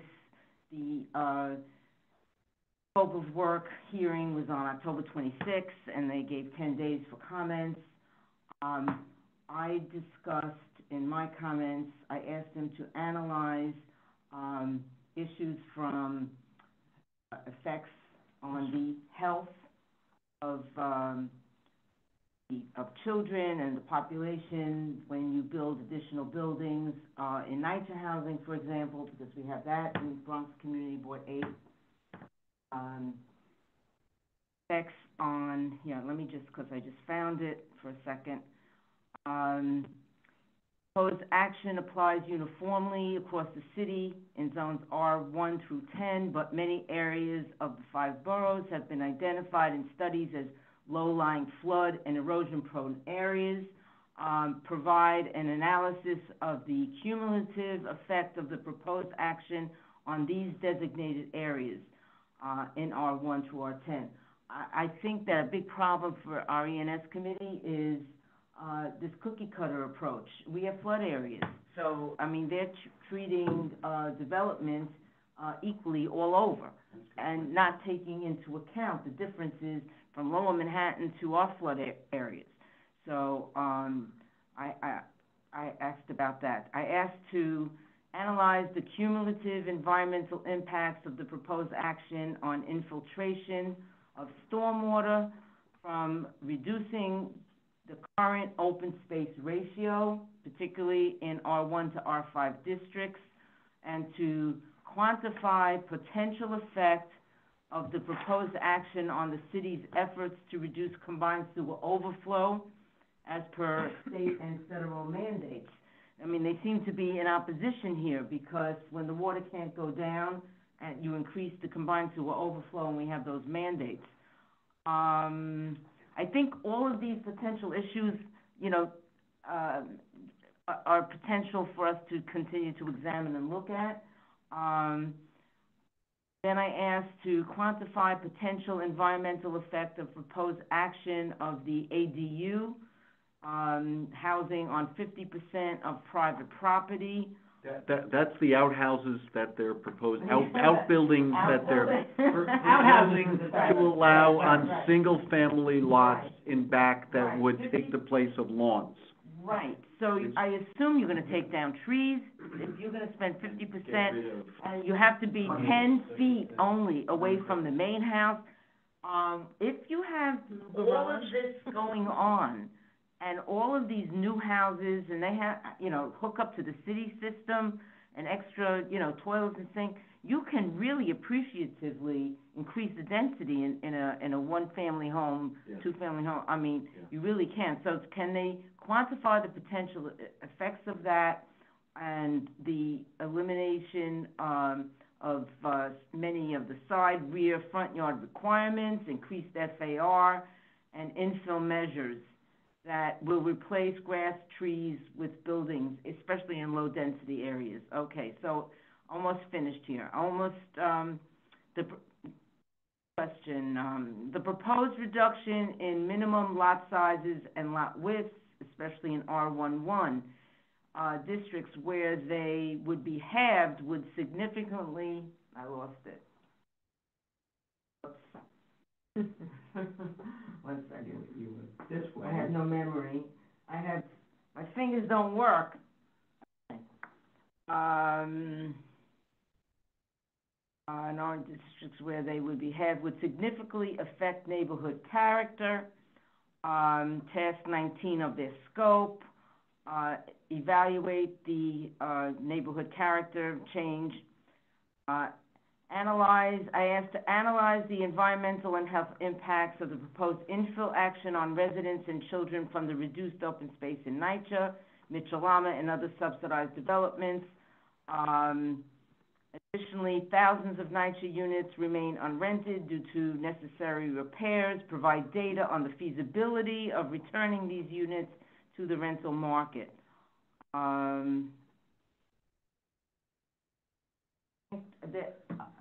There was so many issues in this. Hopefully, everybody will get another bite at the apple because there will be a hearing when they have their environmental impact, study. So, Karen, I'll ask you to speak, but I just want to say if everyone follows environmental law, there is a city process called CEQR, C-E-Q-R. It's the City Environmental Quality Review, okay? So, or comprehensive, excuse me. So, there is no category for resilience. There is no category for flooding. What is the one thing that we're here for, everybody? Flooding. There's absolutely no category of an environmental review. The only way to get at that is to say that there's not enough capacity in the sewer. Okay, but it's not the same thing because it doesn't impact stormwater. Stormwater comes from climate shades and from these huge storms we have. So if you can believe it, I think Laura alluded to this, the City of New York has a resilience goal that environmental impacts do not track. There's no way to measure the impact of a development on the city's resilience. There is currently no way to do that. That's insane to me. That is the #1 existential threat to any city, and we don't measure it. Can they do what they have here, analyze and provide the cost for additional funding necessary to serve increased population growth, to upgrade our antiquated infrastructure, water, sewer, electric lines, and all that? Is it possible, or is this pie in the sky? DEP has a limited budget. But DEP can't build out every sewer. They can't go in every street and undo the sewer system. They can't do it for everywhere because we can't keep up with development. Look what they did on 232nd Street. They didn't even have a sewer, and they put up a development there. That's the reason why the water's going backwards, not forwards, into somebody's property. They don't even have a sewer line. Nothing will stop them. It's a mania, and there is no stop on people's development. So, and there is no way to measure flooding. There is no way. I'm amazed at this, that the people who handle flooding and resilience have no way to make sure that we're reaching those goals, because another agency will say you can build. As long as you do that, we're undercutting our future, our sustainability as a city. So as a Environment and Sanitation Committee, Bob, how do you see, we have to learn from what we see, and we have to say that. Tonight. That's what I'm saying. That's why the resolution has to say stop. Because here's a property and a development that shows what happens when you don't care about water. Okay? You invited flooding and the resurfacing or the daylighting of Tibbetts Brook, but not where you expected. How about along Tibbet Avenue? That's what they're inviting. So this is almost like Tibbetts Brook's daylighting itself. Daylighting effect, though. It would redirect the water, maybe. Not all the way. I'm talking about like the residual. Well, right. Yeah. All right, Karen, I am really upset about this, that the city of Yes doesn't have the environmental quality, and it's built into the law. We have to change the seeker. We have to change the standard. Karen, what is your response to city of Yes? So there's two things that I'd like to add. One is that it is the city of Yes, but there are three different things. One of them is carbon neutrality. And they basically blamed it all on the buildings. and the electricity that the buildings need. That is not voted on yet. The city council is going to vote on that soon, and then it's already passed the city planning commission, and then that's the end of that. I will be explaining about carbon in a minute. I just want to lay out the full scenario. Then there's the next thing that happens is the City of Yes for economic opportunities. And that, I have not read it up on all total, but it's almost as bad as the third one, which is the City of Yes for housing opportunities. Because whereas they want to put as much housing as they can in every spot all over the city that's empty, they are also doing the same thing with commercial properties. Like one of the things that they're thinking of is they're going to allow commercial retail or office space within 100 feet of every corner on every residential block. They're going to put a town center in, which is going to be in R1 to 5 zones on any street that's 75 feet wide. And they've extended the transit-oriented development to include not just subways, but bus routes. So half of Philston, as a matter of fact, will be part of that transit-oriented development. Actually, I can't even tell which is which, but some of those things are in economic development, and you have an opportunity to say something about that by your next meeting. And I would think that, that would be something that you'd like to look at. But what I really want to say is economic development. We've just taken up housing so far, Karen. So no, do you have things to say it doesn't about really housing matter in because it's the issue is the same. The economic development projects are going to take up land that is now open space and use it for some other purpose. And every time you use concrete, cement, or iron, you create more carbon dioxide, which takes away the amount of carbon in the atmosphere. And the more carbon that you lose, the hotter the weather, the more storms you're going to get, the bigger floods. The only way to abate that problem of the more flooding, the big storms, and the very intense heat, which they are projecting that in probably 10 years, we will experience over 105 degrees, 3 days in a row, several times in a summer. And the only way to take care of that is more trees, restoring wetlands, and putting green infrastructure wherever you can, and not building anything from now on, because they never took care of mitigating the construction that has been going on from the beginning of time. So the trees, the wetland, and the green infrastructure they create carbon. They eat up the carbon dioxide, and they put you in a carbon positive. Now, the City of Yes for carbon neutrality just said they want to do that, but they never said they were measuring carbon.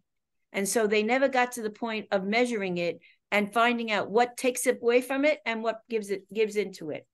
And so from an environmental point of view, every one of these documents are not good for the environment and not good for the success of the city of New York. We talked about that storm in September 11th.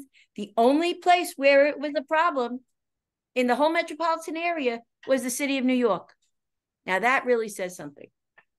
And Karen, my last thing, the last thing I want to say is just to prove the point is, if everybody takes a look, you can look it up on your Google, the area around the equator, which you could assume is going to be the hottest in the whole world, never gets higher than 80 degrees because they have trees and they have a lot of water and they don't have all this impervious surface.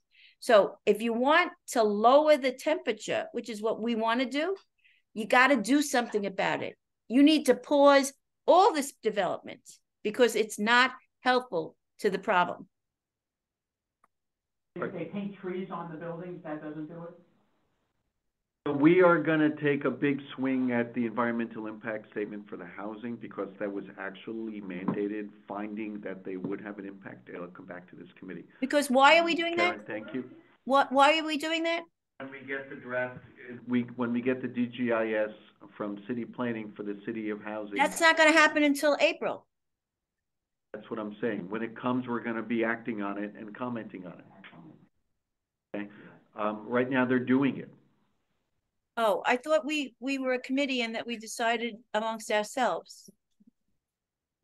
But what do you want to do? There's a train going by, 1 second. Asthma rate. It's all terrible. I what think Karen we should says make a is statement 100% now. true. I think you should make a statement now so that your community board understands what's gonna happen with the city of Yes on economic opportunities. I'll be The happy economic- to, But the economic opportunities, when they've been discussing in the Economic Development Committee. She's talking about economic, you were talking so, about. I think it's important that every action of the board understands the environmental impact. And, I'll make sure, you know, when land use and economic development meets, that they hear. And, Laura, you're on the committee, right? So whatever position they take on that, which is a neg deck, right, by the way, on the economic. Yeah, economic development is an egg deck. But, we would need to have a consistent statement for whatever position we take. And that's gonna be a tough one, because there are competing interests between the two committees. But I have no problem with issuing an opinion to those committees, about, as an environment committee, about what implications this has. Voted in December. Or an early January When deadline. what is the full board? It's either gonna be December, 4th or 5th. It's gonna be a joint meeting with Economic Development. Is that We before the got a full letter board? today, because multiple community boards throughout the city sent a letter to Stan Garodnick, the DCP commissioner, a director, requesting more time to respond. They did respond that we will have some more time. They still want us to give comments in January, but we can give it through February, they're saying that. Oh. So, I just heard that today in response to the letter. Is that for only economic development or all three? Only for economic development. Okay, great, thank you. All right, so how about we ignore that we're gonna get an extension, and that we make a contribution to the decisions of the joint committee? And Laura, I'll be happy to work on that submission to that deliberation, because from that, and, Julie is here, from that will emerge the voice of the board. So we would want to make sure our voice is included in the committee's resolution. So the proposal means there's three different things. The economic development ones, there are fewer things that would really fall under environmental issues, because some of it is like allowing certain kinds of businesses that weren't allowed in certain parts. Like, it's not necessarily creating new stuff. It's not actually rezoning anything. It's adding like a process to appeal current restrictions to allow certain different, and there was like a number of different things, like to allow like a business on the second floor. So a business on the second floor is not New construction. variable space. Yeah, It's yeah. just Very being good. like, okay, you could open your Etsy business Right. in this second floor space where weirdly we didn't used to let you. We're not weirdly because it was a prior fire code thing, but it's like there are sprinklers now, so you can do it. Very good. And so a lot of those That's things, cool. Yeah. most of them are, Zero impact. yeah, or probably not. This is cumulative. Housing will be lots of impact. Yeah, Well, okay. this is all cumulative, so that they're gonna build one on top of the other, so then But none of it No, is he's saying changing there- the current yeah, zoning, so if yeah. you're still building, you're still gonna be going to DOB for the exact same things you'd have to do now. It's just you could do it for different types of things maybe, but all the current zoning will be the same. the housing part is. Well, not housing, see, this is it. That's These are not just- within your But then you've section. already done this part, and that gives that further growth. You say, once you've changed, you're allowing it on that floor, then all of a sudden, you could take that building down and put in a much bigger building. What I'm confused about is if you can't have commercial, you will, under this economic development, be able to build a commercial, put a commercial establishment in an R12 where you can't now, on a corner, if it's near a wide street. Closed or something. you know what? I don't know what the impacts of that will be. Let's make sure we know what we're talking about. Okay, so when we go into this committee, are you on land use? Yeah. Okay, let's all read very carefully. Where there are new construction, we have to make sure that we say something. Okay. When it comes to opening up the Etsy business on the second floor, I think that's brilliant. Well, a lot of them made sense. Yeah. Sort of like, or certain things where it's like you're not allowed to have a home, like salon, but you can have home other businesses. Things like that, like now you could have, like, that's one of the changes, is allowing home salons. Yeah. Okay. Which is probably was an original racist law to begin with. So now they're like, we should. That could have real environmental impacts because of products used and, we had. Are you talking about fumes and stuff? Yes, because we had it here. And all the same things that would apply for salon would still apply. They're not saying like you can have a salon and not have to have vents or, you know, like, it's like all the current requirements building codes remain. It's like not easy. I don't know. Yeah. I don't know. And you see how responsive. Julie has her hand up, Bob. Correcting these things. Bob, We're gonna Julie look has at her all hand this. up. You're right, and we'll talk and see if we're gonna try to focus on environmental. Julie has her hand up. Hello, Julie. Hi, Bob. Thank you. Great meeting. I just want to say your committee can also check out on the board's website, the last Land Use and Economic Development Committee. The presentation is on Zoom, and it's not a lengthy presentation, and they hit on all the points. Okay. For the city of Yes. Julie, I think it's a good idea that our E&S members who are on land use contribute the environmental perspective at the December 4th meeting. So let's review all that, and if you have statements that you would like to make on behalf, and Karen, I'm talking about, and Deb, please email, and then either I'll bring them to that joint committee hearing or our committee members will. Okay, I think that's a good approach. I have a question. I don't know if anyone knows the answer. And we have 5 more minutes. Yes. We have somebody else with their hand up here. Rosemary Ginty. Please go ahead, Rosemary, Chair of the Housing Committee and former Chair of the Board. I hit on again. I'm unmuted. Thank you. Just so this is so confusing. Oh my God, it's driven everybody crazy. There are 2 separate things at this point.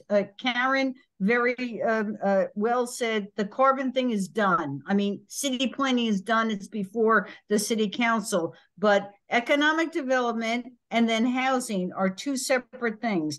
The housing one is going to be a big Euler meeting, and that is not going to happen until next year because they have to do an environmental review on that. The economic development thing comes up sooner. So it isn't as though it all comes at once. It comes twice. So the December date is the economic development, right? And in the spring is going to be the housing one, which is the big one. Yep. I see Karen going like, it is complicated. It takes every committee. I mean, I don't know how you bring all the committees together for a decision, but there'll be a board vote on each of these, right? There's going to be a board vote on each. And somehow we have to figure out how all of the input from all of our wonderful committees come together for an eventual vote. But it's not 3 anymore. It's only 2 left, right, Karen? Only 2 left.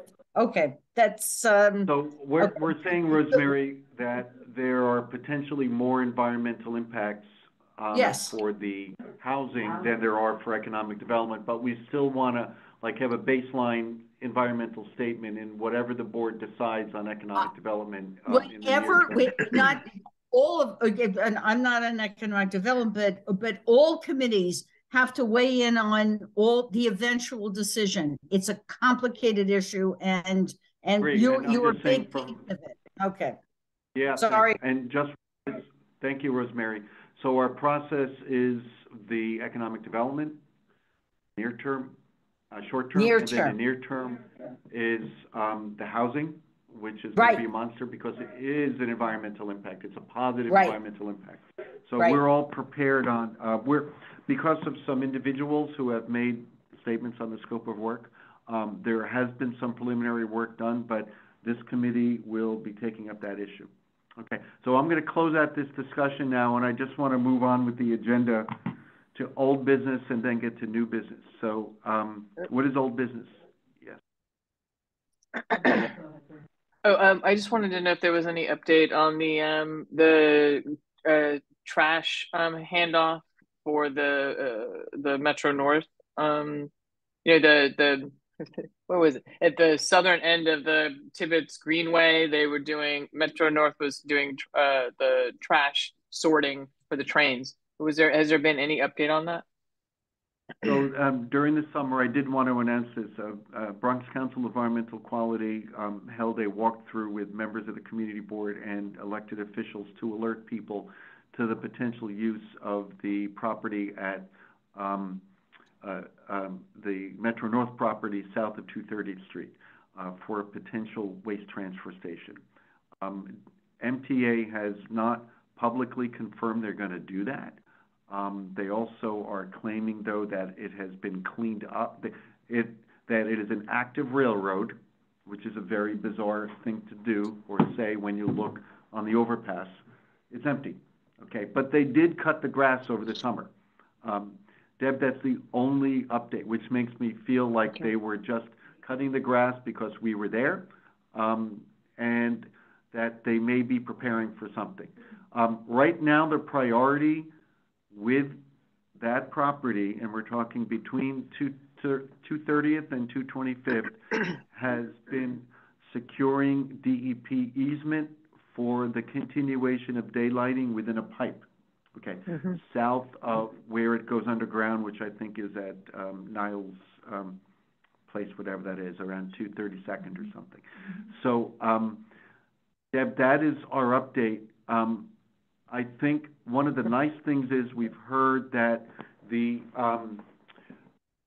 Marble Hill Tenants Association has joined with the Harlem River Working Group meetings to talk about the impact of the Greenway on their community, which is a really important part of advocacy for continuing the Putnam Greenway south of 230th, contiguous, meaning right next to along the MTA property, so that Marble Hill houses can use this. Okay? Marble Hill houses had no concept of the Putnam Greenway because it's not coming to them. So right now it stops north of them. So it's imperative that a good greenway path that is as accessible to Marble Hill as possible. Both sides, Kingsbridge Heights and Marble Hill. David Gelman has been a staunch advocate of continuing along the MTA path, the Putnam Greenway. And David, you have the floor. Yes, thank you.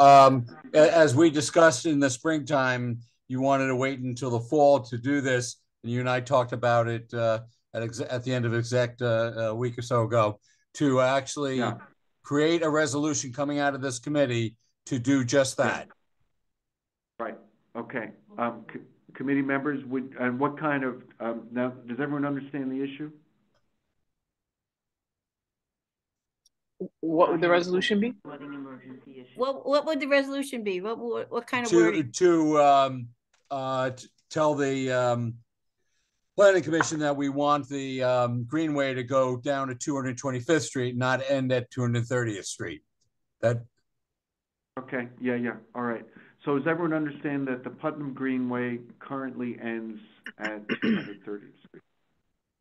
And there is no pathway. We want to tell the Planning Commission. Wait, let's just get on the whatever we were voting on. Do we want to send a resolution to the Planning Commission? Make sure everybody understands the problem. And then I don't think the Planning Commission is the right person. We may want to speak directly to MTA because this is. They've already said no, by the way, David. I have no problem saying it again. I mean, you can keep knocking our head again. They've already said no to many groups who have asked them for an easement along the MTA property. I have no problem saying that again, though. We may as well add our voice to the chorus. Well, that's why, given that the last resolution went to city planning, this one should go to city planning. That went to the Public Design Commission. You're right. Sorry, PDC. You're right, PDC. It didn't go to the City Planning Commission. City Planning Commission has nothing to do with this. Bob, so are they, is it accurate to say that they're having difficulty getting the easement for the pipe? That's a separate topic. Well, so but I know it's a separate topic, David. I think that that pipe is the realm of ENS, and the Greenway as a park is the realm of the Parks Committee. Wouldn't that be a fair statement? Because once the pipe has proper easement, then the river itself has been daylighted. That's the daylighting part of this. And the extension all the way down to the Greenway and to connecting it to the Harlem River Greenway is the parks part of this. Yes, correct. But back when we were discussing this in the springtime, since the resolution about the Greenway in general to the PDC came from both Parks and ENS, it was said that both would endorse a resolution for this element. Yeah, I'm not opposed to it at all. I just think that the actual Greenway part, it belongs on the Parks Committee. When we were doing for PDC, it was we didn't want to add that piece of it into the PDC part because it wasn't part of what PDC was reviewing. Right. You know. So I think that's a good move. Deb, do you want to take up this? I'd be happy to pass a resolution at this point that we would embargo until it was I believe everything we should be doing should be together, okay? Parks and ENS on daylighting Greenway.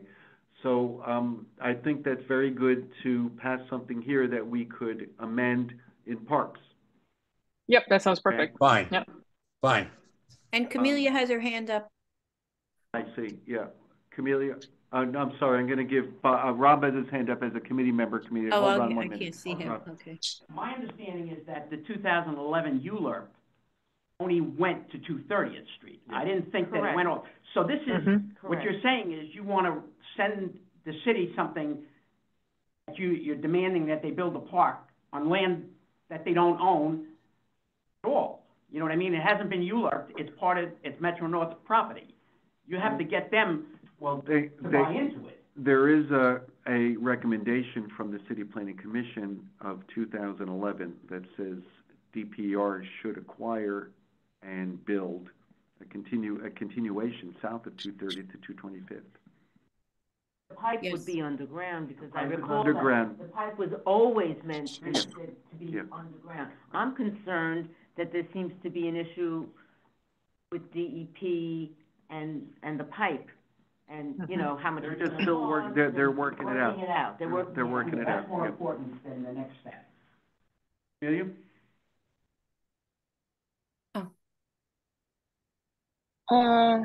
Hey, yeah, just wanted to say, I'm actually in front of the office, but it's locked. Just wanted to say one piece that I think people should be aware of.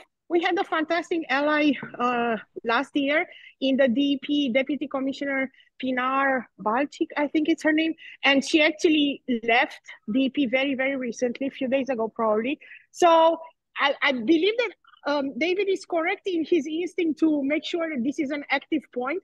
Having said that, maybe when we make the push, actually it would be good to have DEP as an ally on our side. So maybe it would be good to kind of keep this for early spring. And when a new person is appointed for Pinar's role, to kind of make the push together. So just wanted to add this. And also one final point, the Controller's Office of all offices issued a couple of two interesting reports recently. One of them has a map of where trash is stored. And of course, there's a South Bronx kind of prevalence. So to everybody interested in how environmental justice and kind of racial issues intermix, I recommend those two reports. One is on trash and the other one is on the placement of shelters from the Controller's Office, I think both from yesterday. Thank you.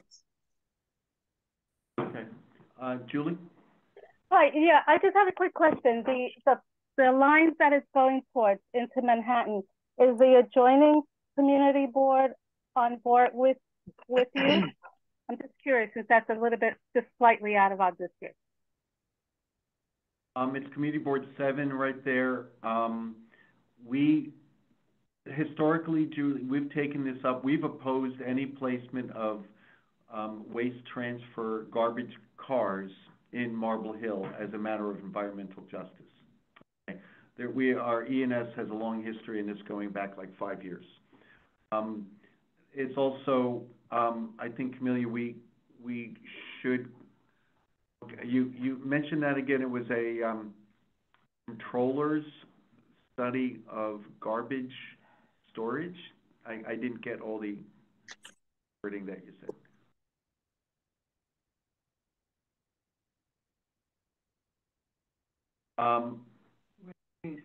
So, Julie, that we can speak about the potential impacts on Marble Hill, and we could urge the continuation of the Greenway into Marble Hill.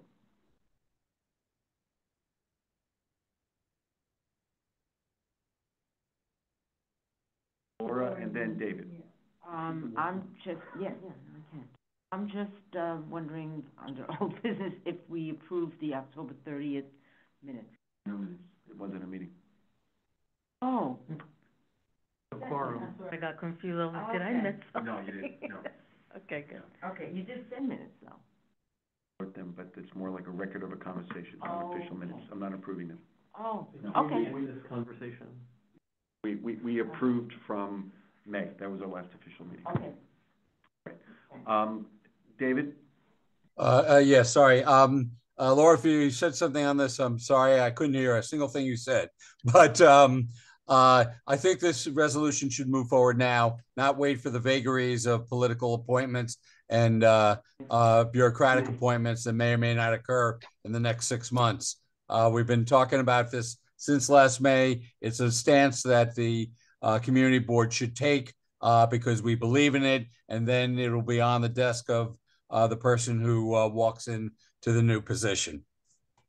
Thank you. I have no problem. I just want to say, what are we asking for? Are we asking for an easement of MTA to allow the Greenway to continue south of 230th Street to 225th? Isn't that, I thought that was that was the ask, was to provide some piece of that land so that the Greenway could, just enough so that bikes and people could walk. That it didn't have to be completely closed off. Okay, fine with that. I'll draft a motion, and this would be something that our committee would approve. We'll take a vote in a minute, but it would be requesting MTA to not put waste. I thought it's going to the Parks Committee. Well, we're gonna do a joint, Karen. We're gonna do the basic language here. So we pass it first, and then you get, okay. Yeah, then bring it over, and then we'll review it and pass it. So, two distinct acts. It would be It would be to provide easement for the Greenway, and it would be to not put garbage in the neighborhood of Marble Hill. Our background in this goes back at least 5 years. Easement for the Greenway, I guess, includes the pipe. Includes the pipe. Inclusive. I think this is fine. And then all together and give it to Parks. Absolutely, we'll give it to Parks Committee. All those in favor? Aye. Aye. All right, David, thank you very much, and we'll move this along to Parks. They'll be seeing it, yes, except there's an absence of Rob Spolton. Okay, in favor minus Rob. Then this will move on to Parks for their additions. Okay, and then it'll go before the board. So thank you very much, David. So let's now move to new business. Any new business? I guess I have one small piece of new business, which was the paper street adjacent to Bruss Park. We had some water runoff that went into Bruss Park. And I think we were going to follow up. Bob, you and I talked briefly about just trying to understand, because it's an active construction site still, like what, if any, measures were not being taken and who's responsible for the inspection of it. If it's the DEP would be inspecting the site, or if it's DOB. Barry, you were following up on it too, so maybe you've got some insight. All right, so I think we go back to the stormwater management plan that was filed for the permit for the building. So let's just go back to the same playbook as the developer for the stormwater management plan. Okay. That means what they did to take care of the water for their new development. Yeah, because what we really need is now that it's wrapping up, the construction's wrapping up, we need them to stabilize the soil so that, with plantings or whatever, so that we don't have this problem in an ongoing way. Could you write that? You can write that from your committee, right? A letter to the developers saying, would you please consider this? Yeah, it was really just if it was a DEP part of it. I wasn't just in terms of the agency, because the Parks Department is now responsible for the paper street. I haven't touched anything. So Let's take a look at the stormwater management plan, okay? Okay. And we could advise them to make improvements. I hear you, David, don't worry. David, you can unmute. He's unmuted, yeah. You're on, David. God damn it. Can you hear me now? Yeah. Okay, you were blocking it. The resolution should not go to MTA. It should go to city planning or the PDC, because MTA, their attitude, and it's clear the way they've been responding is, we don't gotta, we ain't gonna. They need to be told that they've got to make this change. And the only people that can do that are the PDC or possibly CPC. David, what about the mayor's office? Well, yes, that's fine too, but not to the MTA. The MTA will just say, we don't got it. They So have we to ain't get gonna. a copy of it. They need to be asked, but elected officials need to be in the position. I agree. To force them to do it. So you don't have to worry about that, David. Thank you. Well, we're going to get the right people, and there's always chances to amend at parts. So thank you for that reminder. So I think he's referring to the resolution, Bob. Yeah, I'm referring to the resolution. I understand. I got it. I understand. And we're going to make, if what you don't like in this version, you'll get to correct in the second version. Well, why don't we fix it now? Because that's exactly what I've been talking about all along. David, it's fixed. It's fixed. How so? I'm sorry. I must have missed something. Yes, you did. I agreed with you. That's what you missed. Motion to adjourn. Okay. I look forward to the copy. Thank you. All those in favor? Aye. I'm sorry for the late meeting, everybody. No, it was very productive, very detailed. It was excellent meeting.